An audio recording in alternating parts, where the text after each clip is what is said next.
In this video, I want to show you how to understand and use your Google Analytics account once you have it set up. So first thing you need to do is make sure you're logged into your Analytics account, and also make sure you followed the steps in the previous video to get your code onto your website. You can either do it via WordPress plugin, through the footer section of your WordPress site, through the editor, or you can do it, the other option is, if you have an HTML site, you can do it at the footer of each and every one of those pages using Composer or a standard HTML editor. So make sure at this point you have it all set up. Then log into your account and you want to choose all website data. Now this is a one website that has get some traffic, so you can kind of see some numbers here. So the first thing you're looking at when you log in here, typically by default, it will let you know the last 30 days, so the previous 30 days traffic, so you understand what traffic is coming in each day. So for example, on Monday, January 14th of 2013, this website had 228 visitors.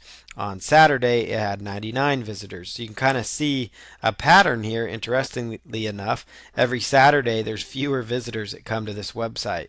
But the peak of this website traffic is typically at the beginning of each week. Mondays tend to be around the same amount of visitors. So you can kind of get an idea here. Mondays are higher traffic days, Saturdays are lower days, but this is just good for kind of seeing what's going on a daily basis. You can set it also by the week options. You can say, okay, so for this week we've had, for this week we had 1,100 visitors. For the week of January 27th, we had 1,143.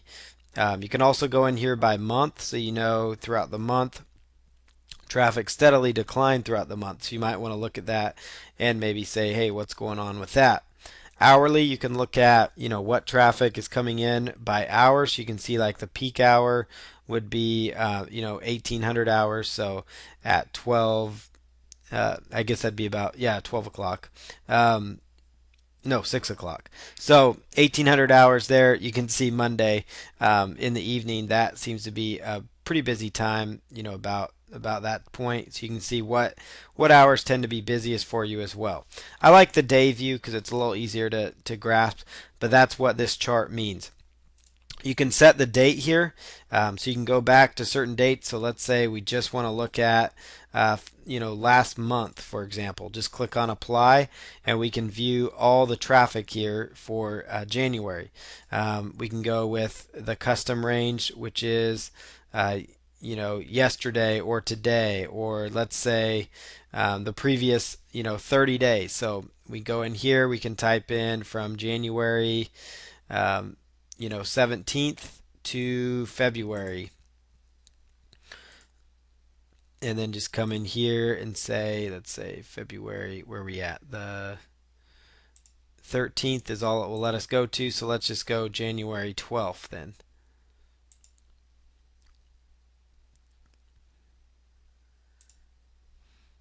And then click on apply, and then that'll show you, the previous 30 some days of traffic. So you can see 5,245 visitors, unique visitors 4,420. So there is a difference between these two. A unique visitors, it's the number of unduplicated people, as it says. So basically, as each individual person. So you may visit your website 25 times. Well, that'll count as a visit. So during the month you might look at your website once or twice a day, and each time that you come there, that's a visit, but it really only counts as one unique visitor, as long as they haven't cleared their cookies out there. So that's what those numbers mean. You typically want to strive for getting a better idea as to what your unique visitors are, as opposed to just visitors, because unique visitors tells you you're getting new people to your website, you're getting new people exposed to the content you have available. Page views, this tells you there's 8,123 page views. So what that tells you is that they looked at more, the average visitor looked at more than one page on the site. So they probably looked at, 1.5 or so pages, the average person. So 1 to 2, 3 pages. Some people looked at 3 or 4 pages. It depends on your website. If it's a sales page only, you're probably not going to have a bunch of high page views because there's really no other pages for them to look at. Except for like your thank you page and download page. But if you're dealing on a blog website with lots of content, you might see your page views as 4 to 5 times what your visitors are. So just keep that in mind. It could vary by page. The average pages per visit, that's what that means. So they look at 1.5. Average visitor duration, 1 minute and 22 seconds. So that means the average visitor that looks at the website, is actually only there, on average 1 minute and 22 seconds. So that gives you an idea. That's not a bad average visitor duration because that gives them enough time to actually see what's on your site. Bounce rate 75.39. A bounce rate means they leave your website from the same page they entered, and you can set bounce rate to a specific time, but typically it's within 30 seconds. So bounce rate tells you if that number is high, which it is on this site, it would tell you either one of two things. You need to have better content, or you need to have a better looking website that might draw them in. Maybe you need a little more content so they aren't bouncing off there so much. And then the percentage of new visitors tells you how many new visitors you have. The other data you get is which language they're speaking. So you've got English Great Britain, English United States, French, Chinese. So these are different countries people are coming from. Browser, you can actually narrow down by the country and territory by just clicking on the demographics. You can actually see United States, India, United Kingdom, Germany, Netherlands. So you can see where the most of your traffic's coming from. You can also search by city. Interestingly enough, Hyderabad is the most visitors for this website. New Delhi, 83. New York, Paris. So that tells you where that is. System, you can see which browser they're on. Chrome, Firefox, Safari, Internet Explorer. So this is kind of surprising. For my particular website, the majority of my visitors are using the Google Chrome web browser. So that tells you kind of a little bit about my audience. This website in particular is about CSS, which is cascading style sheets and web design. So you can kind of see what kind of info these people are generally looking at. Service provider, you can see what service provider. Comcast is the most popular one. Everything from operating system, you can see there's more Windows than Mac users that look at this. Mobile, you can see iOS, so iPhone users frequented my site quite a bit. Android users, BlackBerry users. You can even go down to mobile service providers if they give that data. What size their screen resolution is, so you know how to resize your site. And these are all information. Some of it's more than you probably even really need to know. Really, you need to know your visitors, unique visitors. That's the most important part. Duration, bounce rate. Those are really important things. And Google does a good job of giving you charts and info on that. Next thing is on the left hand side here, you've got some different data. You've got real-time traffic stats. So right now there's one person on the website and you can see kind of where they are from. And this works good if you're doing like a product launch. You can really see what's going on, how people are engaged with your content. Traffic sources, you can choose. They came in organically through Google, so they came in from a page. The page they're looking at is they're looking at this article, PSD to CSS. So I know exactly which article they landed on within my website. So that's the real-time data. Audience view over here is more the demographics. So you've got the overview of your audience and of your traffic. Behavior, you can look at new versus returning. So new visitors versus returning visitors. So you can see some people have come back to the site, and that's a good thing. That means you have some pretty good content. Frequency of and recency. This tells you again how often they left and then came back. Engagement, kind of how people are viewing your website. This data right here is really telling as to what you need to do to improve your content. So right here, 4,055 of these visitors stayed less within 10 seconds and left. So that tells me I really need to work on improving the look of this website in particular, just for that very reason. So I need to create a website that's going to get people to stick. And so that's found under audience and engagement. That's a really important thing to really look at. That tells me right there it's pretty terrible. This is the website I'm talking about. That's, we're looking at this traffic on it. CSS How To. It's just a real basic website. It teaches people about CSS tutorials. So you can see there's not a lot going on in this site, but we need to figure out a way to get them to want to stay a little bit longer. Technology.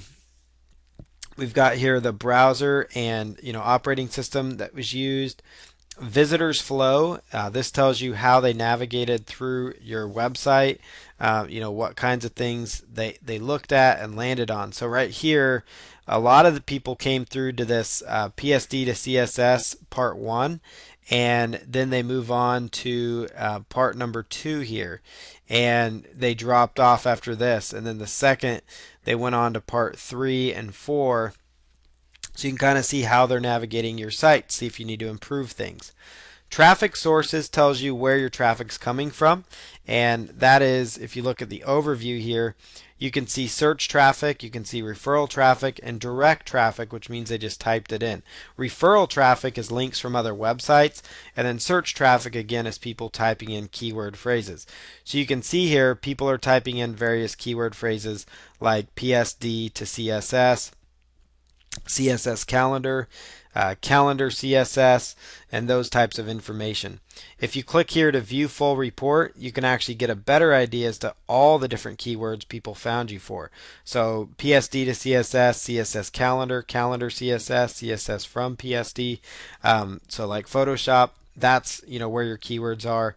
There's 1 of 10 of 532, and this data works really well for you just because you can tell which pages are actually getting people interested in, and you could say hey, maybe if I can get this page, this keyword to rank higher because I'm getting some traffic, and let's say I'm sitting on page 2 or 3 of Google, then maybe you could put some more effort into ranking for that phrase because you might potentially be able to receive more organic traffic. So I really like looking at under traffic to really get an idea as to what's going on. There's also the social tab right here that gives you an idea of social, and that's found on the left hand side under traffic sources. The social relationship tells you a little bit. I mean, you're getting some finds from Yahoo Answers, Stack Overflow, Blogger, StumbleUpon, Facebook, a little bit of traffic, Pinterest. So you can see which social channels are getting you traffic and which aren't. So I would recommend maybe looking at how you can increase the social engagement. Visits via social referral is 89, and I will say you want to look at that only because Google puts a lot of weight on social traffic now, so that's an important number to look at. That means you need to do a better job of having more amounts of volume of your traffic to be searched or referred from social sources, so you can really increase your traffic overall. So in a nutshell, that's how you use Google Analytics. You can go back here to the dashboard here and get an idea as to what's going on, with your site, unique visitors. Anytime up here at the top, you can go back to the default page that you land on. This tells you unique visitors, new visitors, unique visitors, everything that you might want to know about what's going on with your site as well. So if you come in here to google.com/analytics, browse through this information. You can even track conversions on there if you have it. You can also look at your site content, so you can kind of see all pages of your site, how they're being viewed, so you know which pages. So I know, for example, this article is getting the most views, so that tells me more articles of that style might be worthwhile to my audience because they're going to come back to me. And so that's found on the left side. Another thing is to look at your exit page. Which page are they leaving the most from? Landing pages, which page are they landing on the most and first? Content drill down. This kind of tells you more about what's going on in the different folders on your site. Google AdSense, you can see a rough overview there. If you're integrated with Google AdSense, you could have it show up there. Site speed, This will tell you your average page load time, average redirection time, average domain lookup time. So that might tell you that maybe you need to look at a new web hosting server if the number's high. Which browser does your site load better on? That kind of information, can help you a little bit. And then you've got site search. So if you have Google site search integrated, that would show up here. But mainly you're going to be looking at your audience. You're going to be looking at your traffic, and that's again found under audience. You know what your traffic has been for the last 30 days or so. And so this is a cool tool to use. Make sure you use it. It can really help you understand what your visitors like, what you're not doing right. It helps you understand, press releases, articles. Do you need to do more of that? Videos. What can you do to increase those numbers within Google Analytics? So make sure you utilize Google Analytics. It can help your business a lot.